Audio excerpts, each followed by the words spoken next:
नमस्कार दोस्तों। अच्छा फिर कभी का 29वां भाग। आस्था की पढ़ाई का दूसरा वर्ष। आस्था कह रही है जूनियर से सीनियर और भीगा बिस्तर धूप में। हॉस्टल से घर आए और ऊधम मचाते हुए मुझे काफ़ी समय हो गया था। ऊधम अभी खत्म नहीं हुए थे, मन कहीं और था। गर्मी की छुट्टी खत्म हो गई थी। बुआ की चिट्ठी आई जिसका मुझे इंतज़ार था। प्रिय आस्था, तुम्हें बता दूं कि विश्वविद्यालय 19 अगस्त को फिर से खुल गया है। सुनैना तुम्हें बार बार लिखने के लिए कहती थी। तुम्हारी यूनिट टेस्ट भी शुरू होने वाली हैं, इसलिए अब देरी मत करो। दशहरे दिवाली की छुट्टी में फिर चली जाना। सुनैना दशहरे दिवाली में हरियाणा और रानी स्टेट्स जाएगी। तुम्हारी बुआ। पानी में भीगा बिस्तर धूप में। यह मेरे लिए जाने का अल्टीमेटम था। यूनिवर्सिटी आ जाओ।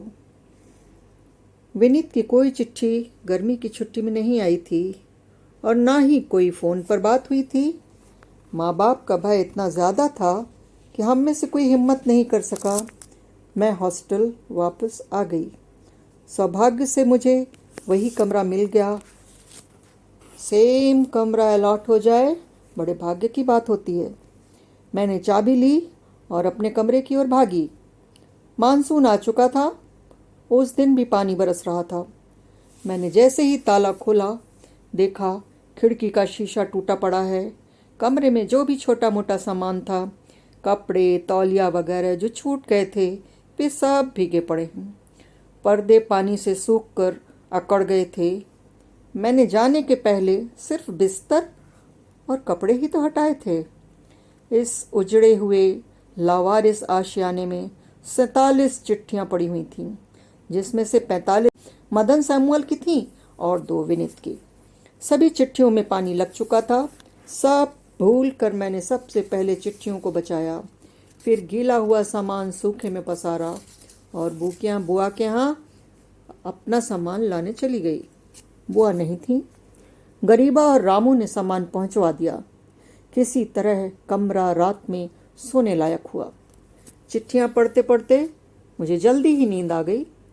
मदन सैमुअल की चिट्ठियों में एक ही अनुरोध था, जवाब दो और फोटो भेजो। मैंने सब चिट्ठियां सुखाकर एक तरफ रख दी।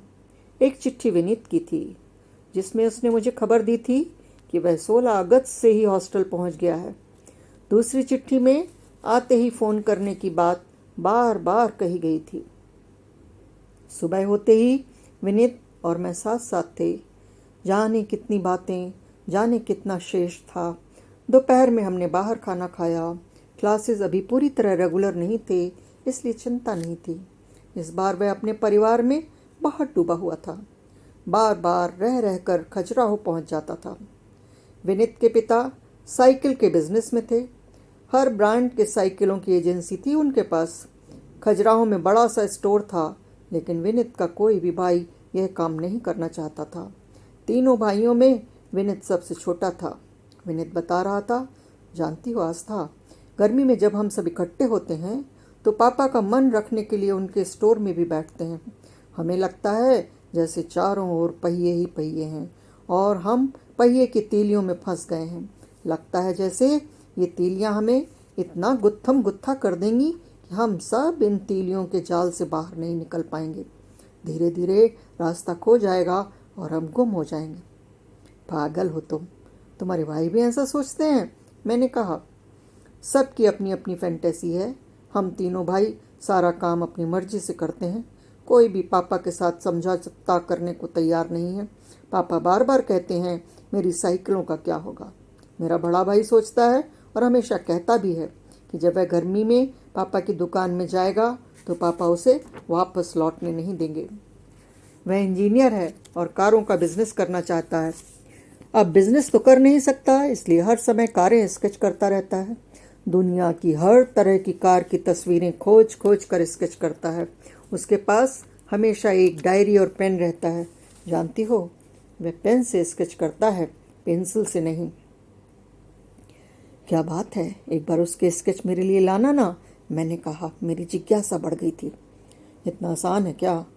वह सब कुछ दे सकता है, अपने स्केच नहीं। मैंने एक बार कहा था कि कारें नहीं साइकिलें स्केच करना, तो मुझे रिंच लेकर मारने दौड़ा था। कह रहा था साइकिल के स्टोर में तू ही बैठेगा। वह तो निकल गया, इंजीनियर ही रहेगा। मंझला भी कहीं ना कहीं प्रैक्टिस कर लेगा, नहीं तो जुडिशरी में चला जाएगा। विनीत, अपनी सोच। भूगोल में क्या क्या गोल करेगा तू? नक्शे देखेगा और चट्टाने खोदेगा। बेवकूफ़, कहता है कि साइकिलें स्केच कर। साइकिल स्केच करना इतना आसान है क्या? उसने एक बार कोशिश भी की थी तो उसे लगता था कि पापा उसे साइकिलों के बीच खींच रहे हैं। फिर उसे लगा कि यदि वह साइकिलें स्केच करेगा तो साइकिल के स्टोर से कभी नहीं निकल पाएगा। बड़ी मुश्किल है भाई। विनीत, तुम्हारा भाई इंजीनियर और वकील बनकर वहाँ से निकल गए, लेकिन तुम तो बार बार खजुराहो लौट जाते हो। स्केच भी खजुराहो की मूर्तियों का ही करते हो। लगता है सचमुच साइकिल की दुकान में बैठकर खजुराहो को स्केच करोगे। Interesting man. मैं कल्पना कर रही हूँ, साइकिलों के बीच दुकान में बैठे तुम मूर्तियाँ स्केच कर रहे हो। कैसे लगोगे विनीत? मैंने कहा। वह मुझे ऐसे देख रहा था जैसे खा जाएगा। चौक हाथ में लिए वह ज़मीन पर कुछ लिख रहा था। मैंने देखा वह एक फीमेल फेस बनाकर लिख रहा था, तुम दुष्ट हो।